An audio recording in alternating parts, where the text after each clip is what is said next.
Understanding China has never been more important and more difficult.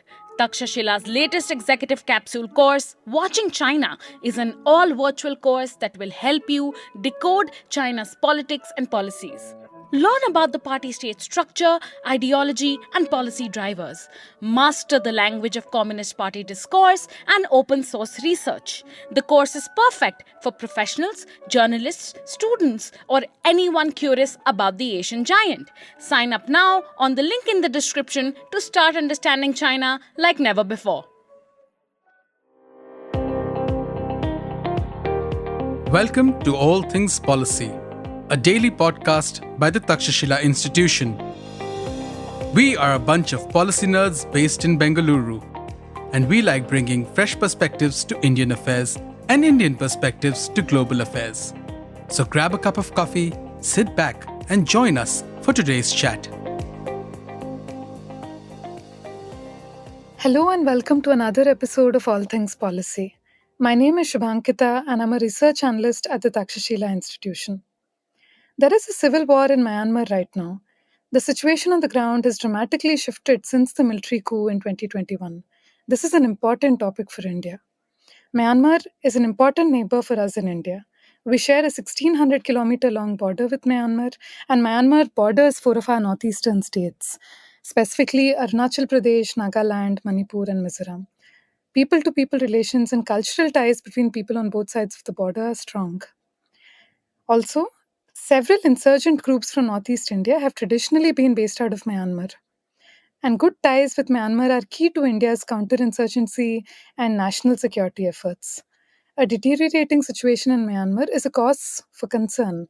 And here, over the course of this podcast, we hope to understand the situation better and propose a way forward. I'm joined by Vanshika, also a research analyst with the Indo-Pacific team at the Takshashila Institution. Vanshika has a working paper on Indo-Myanmar relations in the context of the civil war, which we will link in the show notes below. Hi, Vanshika. Welcome to All Things Policy. Hi, Shobhankita. Thank you for having me. Before we go into the recent developments, for our listeners, could you give a historical context on Myanmar and maybe a background to the coup of 2021? Yeah. So Myanmar has really had a checkered history with democracy. So 1948, Myanmar gets its independence from the British, and 1948 to 1962, it was a democracy. But after that, there was a military coup, and Myanmar has had either direct military control or semi-military control ever since.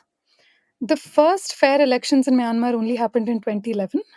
And this was also owing to international pressure for a democracy in the country. But really, even after that, the real power lay with the military alone. So even before that, even say, for example, in 1988 and in 2007, there were several uprisings and protests for democracy, which the military at the time had been able to suppress and sustain its own regime. So what happened in 2015 all the way till 2021 is really very fragile democratic rule. This is when the Rohingya oppression by the military junta just really exploded. We have had the humanitarian crisis of these people. Many of them became refugees and even came into India. So really, this has been a checkered history. So the specific general who took over and led the coup in 2021 had been the chief of army staff for about 9 years. And in 2021, he was 65. But at that point in time, it seemed like he would be persecuted for human rights abuses against the Rohingyas. And it was very unlikely that the Prime Minister, Aung San Suu Kyi, who prior had defended him in international criminal court, would do that when he wasn't the chief once he retires. So also prior to the context of the military coup in 2021, in 2020 elections, Aung San Suu Kyi had actually won a landslide victory in the elections in 2020. And she had promised that the disciplined democracy principle that Myanmar's constitution has, which is that about 25% of seats in the Burmese parliament are reserved for the military, she said that she would progressively reduce that over a 15-year period to say about 5%. And that she was going to amend the constitution. So there were several reasons which kind of culminated on the morning of 1st February 2021, which is when that coup really happened. And it was a peaceful coup. There was a video of a fitness instructor who was live streaming some aerobic exercises, and really behind her, tankers have moved in, and she doesn't realize it herself as well. So a convoy of vehicles behind her, and before we know it, there's a military coup. Also, 1st February is when we have our debates on the budget. So again, this didn't really necessarily get the kind of attention in Indian media at the time that this matter kind of deserved, because I think the rest of us were just focused on debating over the newly launched budget. But yeah, that really is the context to the coup. Given that the military rule has over many, many years been able to sustain itself, they were successful in 1962 with the coup. They probably thought they could kind of very quickly seal power post taking power in 2021, since the coup in 2021, and they declared emergency post that. But really, the situation today is a lot different from what even the military junta and the chief of army staff at the time would have expected for themselves. I think a lot of protests by civilians, by students, by people from all walks of life over this military coup. And the military junta has responded with a very, very severe crackdown on people's rights. The death penalty for the first time being enacted in Myanmar since, and multiple ethnic armed organizations today kind of fighting the legitimacy of the military junta itself. So this is a very, very fragile situation, and really, Myanmar today has succumbed to a civil war. And it's really difficult to say who would come out of this, and in what shape or form, what kind of government, where does Myanmar go from here. I think it's a very difficult situation.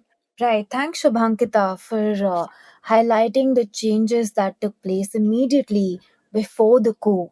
The promise that Aung San Suu Kyi made to bring changes to the constitutions is perhaps one of the factors that propelled the coup, as you pointed out.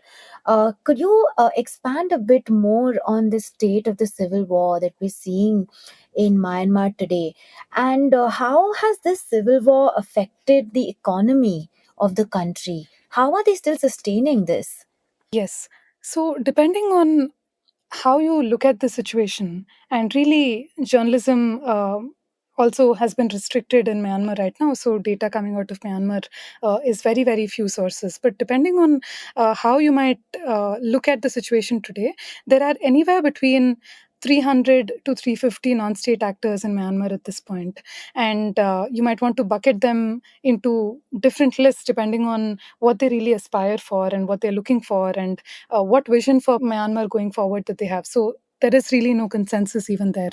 Many of them have been talking about liberal democracy and so on, but it's really unclear if they really came to power, if that's what they would actually go ahead with and execute. So the military junta, which is officially known as the State Administration Council, which is the SAC, is facing resistance not just from these multiple non-state actors, but also from the erstwhile government that was supposed to come into power had that elections in 2020, 2021 gone through in terms of the parliament convening on that morning of 1st February 2021. So this is the National Unity Government. This is the rebel government. There is a whole bunch of ethnic armed organizations, and there are multiple civilian protests at this point of time, right? So really, this is a very complex situation just in terms of the number of players involved in this civil war. But what looks like has happened since 2021 is that the military junta has been losing ground and losing power. And say from about 3 to 4 lakh strength of the military, now it's just about 1.3 lakh. So clearly they've lost a lot of men. And the military junta is also struggling with intelligence leaks and outdated technology. So one thing that came out when the areas that were being ruled by the military suffered from airstrikes by other ethnic armed organizations is that the military junta really is not updated with its technology. They're really struggling to just keep things going, which is why I think the ethnic armed organizations have been kind of gaining more and more ground, and they've been controlling different parts of Myanmar. So the military has tried to gain back lost territory through multiple attacks this year, but so far it hasn't been very, very successful. So as far as the economic crisis that you were asking me about, I think shortages are extremely high, be it food shortages, there's a hunger crisis. So really, it's a bad situation, right? And talking about broadly the state of the economy right now, it's really on the brink of collapse, but it's been sustaining. So there is high inflation, like I said, food shortages, hunger crisis. The military junta has responded with restricting imports and exporting, the rice and multiple other things that Myanmar in any way kind of exports. So I think by restricting import and trying to push for the few exports that Myanmar anyway has, allows for foreign exchange to not collapse, even though it's really, really bad at this point. So this has led to high consumer price index and high inflation. But that's really the state at this point in time. A lot of people have left the country. A lot of people have turned refugees and moved out. But really, that's where Myanmar's economy is right now. Anywhere between 6 to 8 months, and this economy might not just be able to sustain. Myanmar also gets some renting fees from China because of gas and oil pipelines that China has built, and we'll get in detail about this a little further. But the economy is also being sustained from drug production, right? Because since the crackdown of opium production in Afghanistan, really the center for opium production in the world today has shifted to Myanmar. So, really, a lot of this production, and over time, they've really just become very, very sophisticated with the production of these drugs, right? I mean, they've moved to synthetic drug market. They're also having a whole range of drip irrigation systems for producing opium at this point. It's become very cost effective in terms of scale, and this is a huge network that involves multiple organizations, not just the military junta. And by every international organization, the production of opium has increased dramatically since the coup.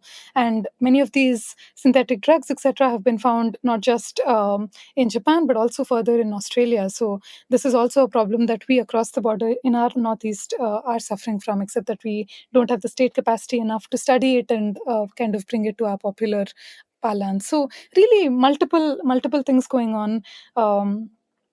The smuggling of multiple types of weaponry from India and so on from other places as well is one way that this war is being sustained. China has been funding not just the military junta but also some of these other ethnic armed organizations. So that's one way of being funded. So I think it's a complex situation, but really one that at this point in time seems like there's no way that this would de-escalate. Right. Since you mentioned China, how has the world responded to this crisis? What has the international community's reactions been? Uh, Yeah. So I think the international community has responded with placing sanctions on Myanmar. So it's really, and apart from providing humanitarian aid, you cannot really sell any kind of weaponry or multiple other kinds of things to Myanmar right now. So I think that's been the international response. And in the United Nations Security Council as well, there was a resolution passed against the military junta, which obviously India, China, and Russia were the only three nations to abstain from the vote. But that's been the sentiment broadly. On the point of the Chinese response to the civil war at this point in time, right? China really is playing the largest role, I would say, at this point in Myanmar, right? They're playing a triple role. One is they're engaging with the military junta. Secondly, they're engaging with multiple ethnic groups in northern Myanmar. And at the same time, they've also been playing an intermediary role in trying to get negotiations between these parties going. So China really has a triple role in Myanmar at this point in time. And as you would imagine, much of this is not economic in nature. Only about 0.4% of trade volumes of China are with Myanmar. So this really is a strategic, reason behind this. One is that just as we have multiple insurgent groups that find home in Myanmar, and they're a cause of concern for us in the northeast, I think China faces the same in the Yunnan province in China, bordering the Shan province in Myanmar. So we have that issue. At the same time, the refugee crisis has also kind of been moving into the Yunnan province in China. So that's one. Secondly, Operation 1027, which is an ongoing military offensive that's been conducted by specifically a coalition of three ethnic armed organizations in Myanmar, has also been funded by China initially. But when 1027 was launched, there was what you might call cybercrime and cyber slavery on the border of China. So, this is multiple lakhs of people being trafficked into Myanmar from adjacent countries, including China. And these were then being employed in almost sweatshop like environments to call people globally and get them to invest in cryptocurrency like things. So this was obviously a nuisance for China, because multiple of their citizens on their side of the border were disappearing and were being lost. So really, China also has huge BRI investments in Myanmar, the Belt and Road Initiative investments in Myanmar. They've also invested in a bunch of gas and oil pipelines and railways. Also, a nickel and cement factory, and even the Chinese embassy in Myanmar have been attacked. So, China is really tracking not just their investments in Myanmar, but also the fact that sharing a border with Myanmar has implications for the people of China. And just the strategic nature of the whole thing also means that China is watching the situation closely and really playing the largest stake, as you would, as any other player in this situation right now. I want to take a step back here and kind of understand what are India's interests in Myanmar and what are our challenges in having in being able to navigate this civil war. Yes, Shobhankita. I'm glad we've discussed China before coming to India, because I think that provides a lot more perspective now on India and its challenges. So, onto the interests. So, India has several interests, of course, in Myanmar. It's we share such a large land boundary with it, and when we often think of India's neighbors, Myanmar comes last in that list. And so there is something fundamentally wrong in the Indian perception of the neighborhood. Yes, India does see itself as a net security provider in the region, and it has really stepped up its engagement in recent times. But say if we first come to economic interests, there has been a reduction in trade over the few years, especially after COVID. But India still remains Myanmar's fourth largest trading partner. If you look at the import export basket, some of the major trade items that we export to Myanmar include pharmaceuticals, machinery, textiles, and but we import primarily pulses, timber, and seafood.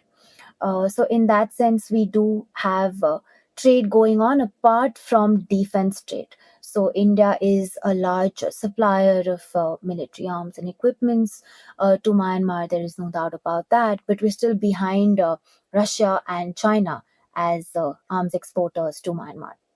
On the front of energy, there are a few Indian firms like ONGC Videsh and GAIL who are involved in exploring and extracting gas in Myanmar's offshore blocks. Myanmar also has plenty of rivers, so there's a lot of potential for hydropower projects. And now India is also seeing an opportunity to diversify its energy mix, so they're exploring renewable energy projects like wind and solar. But keep talking about all of this sounds nice and rosy, but if we come to infrastructural interests, we know the problems that we suffer from, right? And as you've mentioned, the political instability spills over onto these. So one big success has been the Sitwe port, which India operates in Myanmar, which is in the Rakhine state.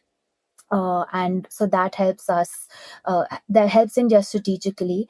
But if you see other projects, Sitwe Port is a part of the Kaladan multimodal transit project and the India-Myanmar Thailand trilateral highway. So if you see both these projects, they were conceived in the early 2000s. They were supposed to be completed by 2014 and 2015, and yet here 10 years down the line we still see that both these projects are incomplete. And this is where the politics comes in, right? Even though a lot of the parts of those routes are operational, there are certain parts which are just not being able to flourish because of not only bureaucratic bottlenecks but also the situation on ground. So that takes me to say some of the challenges that we face, right? And yes, of course, one very important interest, as you mentioned, for us is internal security. So because we have Nagaland, Manipur, Mizoram, these are states which have long struggled with insurgent movements. And a lot of these insurgent groups actually find shelter in Myanmar. They regroup there, they conduct cross border operations. So for India, cooperation with Myanmar to combat these activities become extremely important. So we've seen India security forces conduct joint operations against rebel groups. And so really Myanmar becomes key to maintaining stability in India's northeast, because the aim of the Indian government is that these insurgent groups do not find sanctuary there. Which is where both governments have come together, whether there was a democratic government in Myanmar or whether there was a military government. Both countries have coordinated through intelligence sharing and joint military operations. Um, but yeah, coming to the challenges, as you mentioned, China. So China has invested so much, not only through BRI, but the China Myanmar Economic Corridor, the CMEC. And in fact, China is also building the Kyaukphyu deep sea port special economic zone, which is just a few about 100 or 200 kilometers away from the Sittwe port. So we've seen China really increasing its investments, having special economic zones, and giving direct access to Chinese mainland. So in that sense, competing with China in this space has been an interest for India. Second challenge obviously is the fact that any domestic instability always discourages private sector investment, and so this has complicated even government level cooperation. As you said, China has been engaging with all the players, right? Whether it be a junta, whether it be the national unity government, whether it be the ethnic armed organizations. So there is a need to engage with all the actors. um, and I think another challenge, as you pointed out, is obviously Myanmar being a big drugs producer. I mean, the amount of opium and methamphetamine it's producing now is absolutely appalling, right? So that is one other hurdle, which is border security and drug trafficking. So really, also I think. The attitude of the military, which is the focus is on suppressing dissent, right, not on governance. So this limits capacity of Myanmar to effectively cooperate with any country, especially India. And I think ultimately one of the biggest I think challenges is simply the ethical dilemma. So as you mentioned very rightly, at the UNSC, India has been abstaining. So on the one hand, India has given a muted response. So it has also drawn a lot of criticism, and on the other hand, it's also simultaneously advocating for democratic principles. So in that sense, I think India is trying to balance both our belief in democracy and at the same time knowing that we need to continually engage with whoever is in power. So, trying to navigate these geopolitical pressures while balancing China's influence, while balancing its own interests, I think it has been very, very tricky. That just really puts context into how difficult the situation really is, right? I want to come to the human side of things. We have traditionally had a free movement regime, which is 16 kilometers this way and that. Both sides could really travel, and we have had civilian cultural ties that go back many, many decades. And this is really part of the transnational ethnic loyalties that people in that region face. And this has been scrapped at this point. So the FMR has completely been scrapped. And at the same time, we have millions of refugees from Myanmar coming into India. And, we know for a fact that they seem to prefer India over Bangladesh. The Sagang region of Myanmar itself has about 2.5 million people displaced. And many of them have now turned registered refugees in Delhi and other parts of North India. So this is a real challenge. This is the human side of things, and it's real. Uh, What do you think of the humanitarian crisis here? What can we do better? Yeah, absolutely. So, as you mentioned, the FMR regime was scrapped actually last year, and that is a huge blow to people ties. As you mentioned, there are people near the border who would rather go to a shop in India to buy milk rather than go inside to a shop further down the village, because that's how approachable and accessible India has been, and that's how safe people probably feel to a certain extent. So actually, doing this by removing the FMR, obviously on one hand is the security concern, but on the other is this decreased exchange that very organically is created between people. And coming to the humanitarian crisis, I think we all know that thousands of civilians have been killed, they've been arrested since the coup, there have been reports of arbitrary detention, torture, and executions. So we've seen something that the military has specifically targeted three groups. One is journalists, the other are human rights defenders, and the third are political activists. So we've seen freedom of expression, assembly, and association have been severely curtailed. And the refugee problem, we have to realize that there has been forced displacement, not only externally but also internally, right? So of course there are a lot of refugees in India, very large number in Bangladesh. We also see refugees from certain ethnic groups like the Chin. They have, for example, sought shelter in Mizoram because they have closer cultural and ethnic ties to the people there. So we it's not in our control how we can control their movements. So it's important to remember that there has been mass displacement both internally and across borders. And the second reason why this becomes a problem for India is because, of course, refugee inflows, the main concern is there might be potential infiltration by radical elements. And second is the disruption to local economies, because a lot of the border regions of India, they already have strained public services, they already have scarce resources. So of course refugees is a genuine concern. But on the other hand, India also is a country that has always believed in providing shelter and assistance to refugees. But the problem has been that we do not have a very fleshed out refugee policy. A lot of what we do is just ad hoc refugee management. We are not a signatory to the 1951 Refugee Convention or the 1967 Protocol. So even though we are committed to taking in certain number of refugees, but on the other hand we've also enhanced border patrolling and surveillance to manage their influx. And of course, I wouldn't go into detail about this, but there is a communal color that has been added because a lot of the Rohingya refugees that are coming are primarily practicing Muslims. So I think they are feeling stateless because on one hand they're being expelled by the Myanmarese government, and on the other India is not accepting them on certain principles. So in this sense, yes, the refugee crisis has become a big issue. And I think Bangladesh is bearing a lot of the brunt. And I think this is where India can work with Bangladesh to sort of be more accommodating and just provide better life conditions for these refugees. Thank you, Vanshika. On that note, what has really India's response to the civil war been?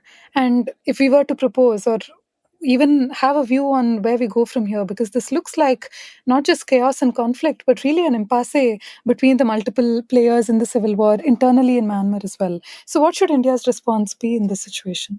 Absolutely. So, the India's current response, I think, has mostly been a balancing act, right, where we've refrained from fully endorsing the military government or supporting the national unity government, and on the other hand, we've also not been overly critical of them.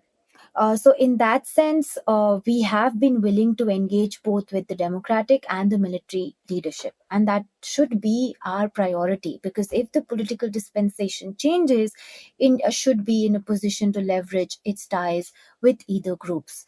The second is, since we discussed, infrastructure projects. We need to fast track and expedite a lot of these projects. We need to allocate resources, we need to involve the private sector, and overall improve project efficiency, because we know China has been doing that very well.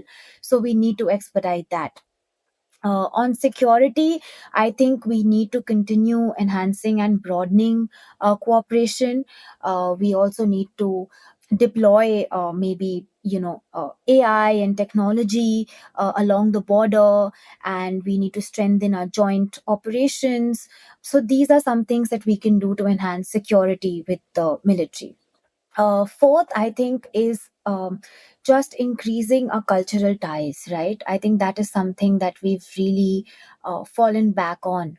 We haven't usually, when we're talking about things like national security, we tend to think of these cultural and people to people ties as not having enough outcomes, right? But it is very important to promote a goodwill, to increase our development aid, to continue engaging with the civil society.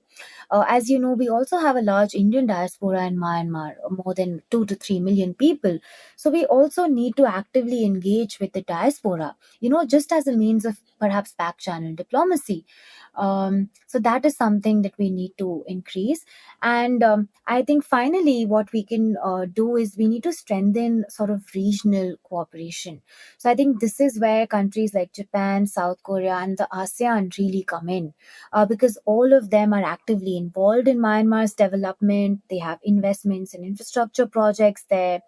I think here, Shubhankita, you can come in to what ASEAN's response has been, and how do you see ASEAN's decision making taking place? Do you think it's been positive, it's been negative, and is that the only solution forward? Yeah. So ASEAN is a very important stakeholder in Myanmar because Myanmar is part of the 10-member group that is ASEAN.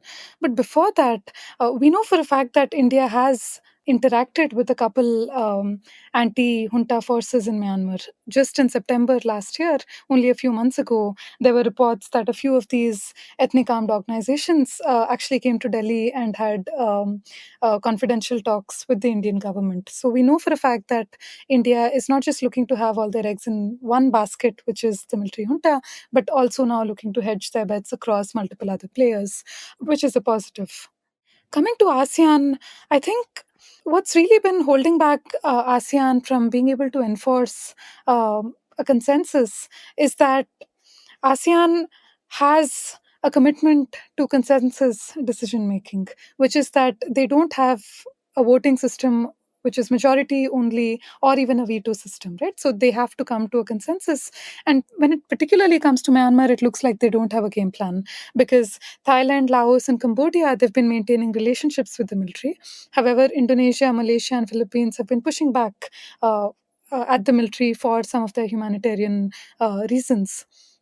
So, because of the need for unanimous and consensus based decision making, things have been really slowing down the ASEAN in their ability to respond.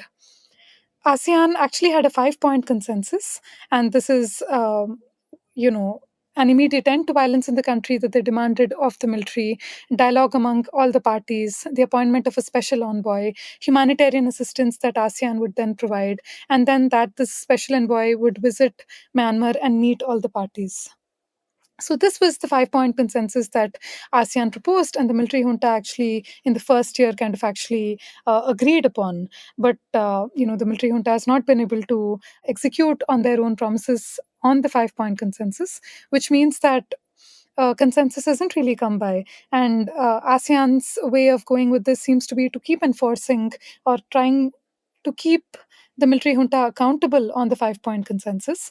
And Thailand is actually hosting a diplomatic talk with Malaysia, Laos, Myanmar, and a few others on this particular issue. But honestly, I don't expect the military to hand over power in any shape or form until they are further weaker from where they are today. So I expect that the situation is just going to take a lot more time before any negotiation or talks can see any progress. Right. It's interesting that people have actually tasted democracy for so long. And so I think we can feel the frustration of people in Myanmar with the present government. Yeah, absolutely. And this is really a complex situation, right? Because of all the ethnic ties, the cultural relations, the drug production, the civil war, and multiple non state actors, and also the fact that many of these ethnic armed organizations have been looking to get external funding from the West. Many of them have been trying to court multiple Western states for quote unquote humanitarian aid. And this is obviously just making the situation worse than better if external funding kind of comes through to support some of their causes. So, looks like what the great game of the West was in Afghanistan, we're going to see a little bit of that in Myanmar going forward if some of these efforts really do fructify, right? In terms of lawless land, multiple ethnic armed groups, drug production, and a complex checkered history with multiple external and global powers coming in and trying to then kind of beat each other in this land. So this is, of course, a very complex situation, and we have had the weakest administration since independence ever in Myanmar at this point in time. So we'll have to wait and watch. But Vanshika, thank you so much for joining me in this conversation, and have a good day. Yes, thank you, Shobhankita. You too. If you liked our show, dive into Takshashila's research on technology, strategy, and economic affairs. Check us out at our Twitter handle @Takshashila INST or our website takshashila.org.in.